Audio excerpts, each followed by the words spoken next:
واضح رہے کہ سب دوستوں کو میری طرف سے السلام علیکم۔ آج ہم ایک ویڈیو انٹرویو کا سلسلہ شروع کرنے جا رہے ہیں اور اس کے لیے ہم ایک خدمت خلق کا کام کرنے والی شخصیت سے بات چیت کریں گے، اور اس سلسلے میں آج ہم Arslan help line welfare trust کے شارع فیصل پر واقع دفتر میں موجود ہیں اور ٹرسٹ کے حوالے سے چیئرمین حبیب جعفری صاحب سے گفتگو کریں گے۔ السلام علیکم سر۔ وعلیکم السلام۔ طبیعت ٹھیک ہے سر؟ اللہ کا شکر ہے۔ بسم اللہ الرحمن الرحیم۔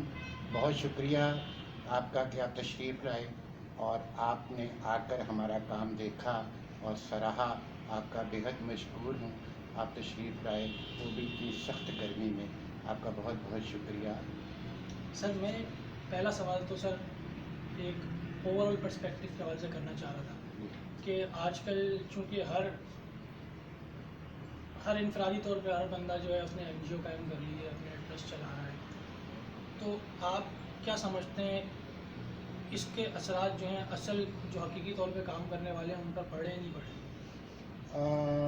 بیٹا دیکھیے، میری تو سوچ یہ ہے کہ جو بھی اچھا کام کر رہا ہے یا اچھی سوچ رکھتا ہے میں اس کو اپریشیٹ کرتا ہوں، اور اس دور میں جبکہ کرونا کا ایک شدید ترین جھٹکا پوری دنیا پر آیا ہوا ہے، میں سمجھتا ہوں کہ بے حد لوگ مجبور ہیں، پریشان ہیں اور بے روزگار ہیں۔ جتنی بھی ہم خدمت کر سکتے ہیں ہمیں بڑھ چڑھ کر کرنی چاہیے اور انسانیت کے نام پر یہ کام کرنا چاہیے، کیونکہ سب سے عظیم عبادت ہی انسانیت کی خدمت ہے بیٹا۔ تو میں سمجھتا ہوں کہ جو این جی او کام کر رہی ہیں بہت اچھی بات ہے، اور سب کو قدم بڑھانا چاہیے اور ایسے اداروں کا ساتھ دینا چاہیے جو کہ یہ نیک کام کر رہے ہیں۔ سر آپ نے کب اور یہ تحریک کیسے ملی آپ نے کب کام شروع کیا؟ بیٹا سن 2004 میں یہ ہم نے ٹرسٹ رجسٹرڈ کروایا تھا۔ اس وقت یہ آفس مریر کینٹ میں ہوتا تھا، میرا وہاں بہت اچھا بزنس ہے اور ہمارے پاس بہت لوگ آتے تھے، غریب غربا، کیونکہ میں چیئرمین تھا زکوٰۃ کمیٹی کا گورنمنٹ آف سندھ کی طرف سے، تو بہت خواتین آتی تھیں اور آ کر مجھ سے اپنا درد جو ہے بیان کرتی تھی۔ تو اب یقین کیجئے کہ بہت دل دکھتا تھا، تو میں نے سوچا کہ میرے پاس تو یہ 40-50 خواتین زکوٰۃ لینے آتی ہیں، اتنی پریشان ہیں، تو اوور آل کیا پوزیشن ہوگی۔ تو میں نے سوچا کیوں نہ کوئی ایسا بڑا قدم اٹھایا جائے، ایسا کیوں نہ سلسلہ کیا جائے جس سے جتنے بھی پریشان حال لوگ ہیں ان کی مدد کی جائے۔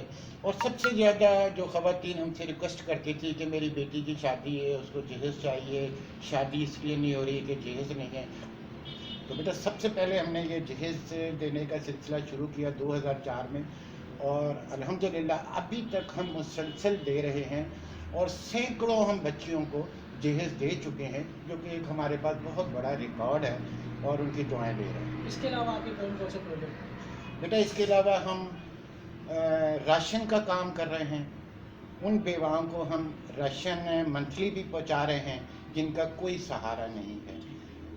ان یتیم بچوں کو ہم پڑھائی کے سلسلے میں ہم فیسیں ادا کر رہے ہیں جن کے سر پہ باپ کا سایہ نہیں ہے، اور وہ بچے جو پڑھنا چاہتے ہیں۔ اور اس کے علاوہ ہم خاص طور پر ان بیٹیوں کی مدد کر رہے ہیں جو ہماری بیٹیاں فیملی میٹر میں پریشان ہیں، جن کے سر پہ باپ نہیں ہے، سہارا نہیں ہے، ان کو ہم ٹرسٹ جو ہے Arslan help line welfare trust ہم وکلا دیتے ہیں جو ان کو انصاف لے کے دیتے ہیں، ان بچیوں کو جن کے بچے چھین لیے گئے ہیں، جن پہ شوہر تشدد کرتے ہیں یا زیادتی کرتے ہیں۔ اور اس کے علاوہ ابھی ہم نے ایک نیا پروجیکٹ شروع کیا ہے کہ بہت سخت گرمی ہے، اندرون سندھ میں بہت زیادہ غربت ہے، تھر میں اور علاقوں میں، تو ہم نے ہینڈ پمپ کا کام شروع کیا ہے، جو کہ ہم ان گوٹھوں میں، چھوٹے چھوٹے گاؤں دیہات میں جہاں چھوٹی چھوٹی آبادی ہیں لیکن وہ میلوں دور سے پانی لاتے ہیں اور پانی کی انتہا سے زیادہ قلت ہے، وہاں پر ارسلان ہیلپ لائن کے پلیٹ فارم سے ہم ہینڈ پمپ لگانے کا کام الحمدللہ ہم نے شروع کیا ہے، اور انشاءاللہ آپ دیکھیں گے کہ یہ گرمی میں بے شمار ہینڈ پمپ ہم لگائیں گے اور لوگ فیضیاب ہوں گے۔ سر ابھی تھوڑی دیر پہلے میں نے یہاں پر چیک کیا تو آپ نے جیسے جہیز دینے کا بھی کام کیا ہے، جی تو سر یہ جہیز دینے کا سلسلہ آپ نے کب سے شروع کیا اور کیوں کیا؟ یہ بیٹا سن 2004 میں ٹرسٹ جب ہم نے رجسٹرڈ کروایا تو اس کا پہلا پروجیکٹ ہی یہی تھا، جہیز دینا۔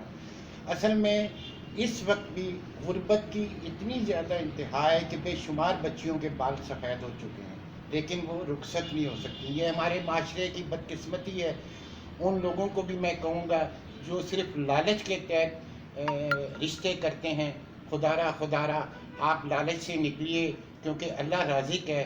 آپ ان غریب بچیوں کے لیے بھی سوچئے جن کا کوئی سہارا نہیں ہے، وہ کہاں سے جہیز دیں.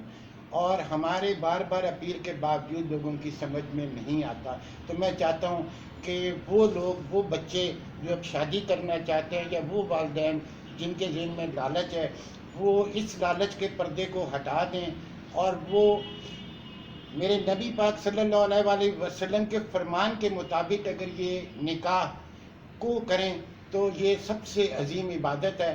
اور اگر آپ نے جہیز میں کسی ایک بچی کو رخصت کر دیا تو حج اکبر کا ثواب ہے. اور میں چاہتا ہوں کہ زیادہ سے زیادہ وہ بیٹیاں جو آج اپنے گھروں میں ہیں وہ اپنے گھروں میں چلی جائیں.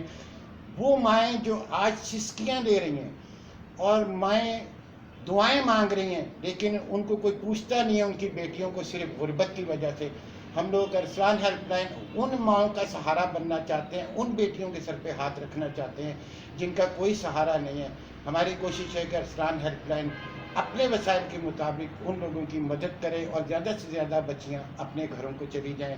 یہی خدمت ہے، اور میں سمجھتا ہوں اس سے بڑی اور خدمت ہو نہیں سکتی. سر یہ آپ نے کہا کہ خدمت ہے اور باقی بالکل ٹھیک ہے، تو اس کے لیے پروسیجر کیا ہے، یعنی جہیز دینے کے وقت؟ جی بیٹا، ہمارے پاس لوگ اپلیکیشن لاتے ہیں، اور ہم 6 مہینے پہلے ایک اپلیکیشن لیتے ہیں اس فیملی سے جس کی بچی کی شادی ہے، اور ہم بہت خاموشی سے ان کی انکوائری کرتے ہیں. ایک ہماری ٹیم ہے، عزت نفس کسی کی مجروح نہ ہو اس کا ہم خاص خیال رکھتے ہیں. ہم اس خاموشی سے انکوائری کرتے ہیں کہ اس کے دائیں بائیں بھی کسی کو پتہ نہیں ہوتا. اور جب ہماری ٹیم انکوائری کر کے مطمئن ہو جاتی ہے تو ہم شادی سے ٹھیک 2 مہینے پہلے ان کو باقاعدہ انفارم کر دیتے ہیں کہ جی آپ کو ہم جہیز دے رہے ہیں، آپ ہم سے رابطہ کیجئے.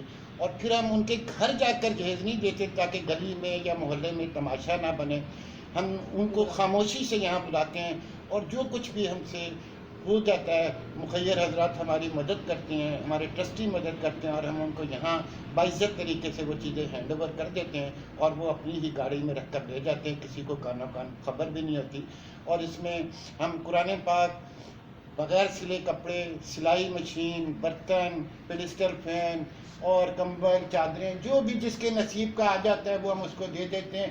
ہم سب کچھ تو نہیں دے سکتے، لیکن بیٹا ہم ایک غریب کے لیے ایک کمبل بھی بہت ہوتا ہے، ایک بے سہارا بچی کے لیے 2 کپڑے کے جوڑے بھی بہت ہوتے ہیں. سر اس وقت یہ بتائیں کہ یہ جو ابھی بیچ میں ایک کورونا کی وجہ سے بہت یعنی ایک المیہ جنم لے گیا ہے جی کہ لوگوں کے پاس کھانے کو نہیں تھا، اور اس میں آپ نے کوئی راشن وغیرہ کا بھی کوئی ڈسٹریبیوشن کی ہے؟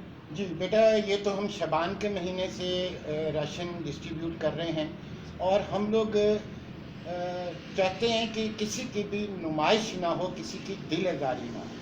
اور ہماری کوشش ہوتی ہے کہ راشن جو بھی ہم جہاں پہنچا رہے ہیں گھروں میں، وہاں پر رات کے اندھیرے میں ہم پہنچائیں. یہ میرے اللہ کا حکم ہے کہ ایک ہاتھ سے دوسرے ہاتھ کو پتہ نہ چلے، اور ہم اس پر عمل کرتے ہوئے خاموشی سے یہ کام کرتے ہیں تاکہ لوگوں کی عزت نفس بھی مجروح نہ ہو اور لوگوں کا بھلا ہو جائے. اور یہ کام مسلسل جاری ہے، اور یہ آپ جیسے ہی لوگ، مخیر لوگ مدد کر رہے ہیں، ہمیں راشن پہنچا رہے ہیں، دے رہے ہیں. اللہ ان کا بھلا کرے. اور ہم بلا تفریق یہ کام کرتے ہیں، جتنے بھی کام کرتے ہیں، ذات پات مذہب فرقہ کی کوئی قید نہیں ہے، بلا تفریق انسانیت کی خدمت میں ہم یقین سر رکھتے آپ تو ہیں. یہ چلے کام کر رہے ہیں، اچھا کر رہے ہیں، لیکن ان لوگوں کو کیا پیغام دیں گے جو اس طرح کر رہے ہیں کہ بیگز دے رہے ہیں اور ساتھ میں تصویر بھی بنا رہے ہیں لوگوں کے ساتھ؟ یعنی اس طرح کے بہت سارے واقعات آپ نے دیکھے ہوں گے جی سوشل میڈیا پہ. میں تمام ان NGO والوں سے یہ گزارش کروں گا کہ خدا را ان کی تصویر آپ مت دکھائیے. ایک خاتون جو شرمندگی سے آنکھیں نیچی کر کے میری بیٹی ایک آٹے کا 10 کلو کا توڑا لے رہی ہے، اور 6 کیمرے چل رہے ہیں. افسوس صد افسوس. میں تو کہوں گا کہ اللہ تعالیٰ آپ سب کو ہمت ضرور دے، زیادہ سے زیادہ توفیق دے، لیکن رات کے اندھیرے میں اگر آپ راشن بانٹیں تاکہ کسی پڑوسی کو بھی نہ پتہ چلے تو اس سے بڑھ کر عبادت نہیں کوئی بھی ہو سکتی۔ لیکن اللہ کے حکم پر اگر آپ عمل کر رہے ہیں اور پروردگار کو راضی کرنے کے لیے اگر آپ یہ کام کر رہے ہیں تو پھر ایک ہاتھ سے دیجیے، دوسرے ہاتھ کو پتہ نہ چلے۔ تو یہ جو کیمروں میں ہم نے دیکھے راشن بانٹا ہے، کسی کیمرے میں ہم نے نہیں دکھایا ہے۔ ہمارا مقصد پروردگار کو راضی